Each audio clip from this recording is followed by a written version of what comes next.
মেহেদি দেয়া এটা হচ্ছে মেয়েদের একটা ইমোশনাল পয়েন্ট, যার কারণে যতই মন খারাপ থাকুক তারপরেও দেখে মেহেদি দেওয়ার কথা যদি মনে হয় বা মনে পড়ে যে মেহেদি পড়তে হবে বা মেহেদি পড়তে ইচ্ছা হচ্ছে, ওই মুহূর্তে কিন্তু যতই মন খারাপ থাকুক অত কিছু কিন্তু মনে হয় না, কারণ ঝটপট মনে হয় যে যাই মেহেদি পড়ি।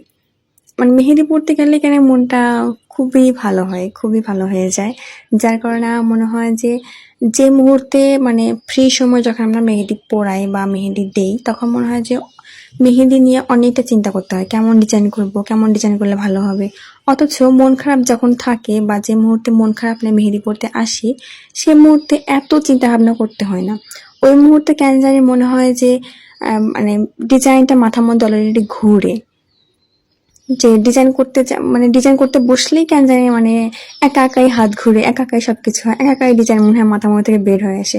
অথচ অন্য সময় যখন মেহেদি দেওয়ার ইচ্ছা হয় বা মেহেদি দেওয়ার দরকার হয়, তখন আর মানে ফেসবুক ঘাটো, টিকটক ঘাটো, গ্যালারি ঘাটো, গুগল ঘাটো,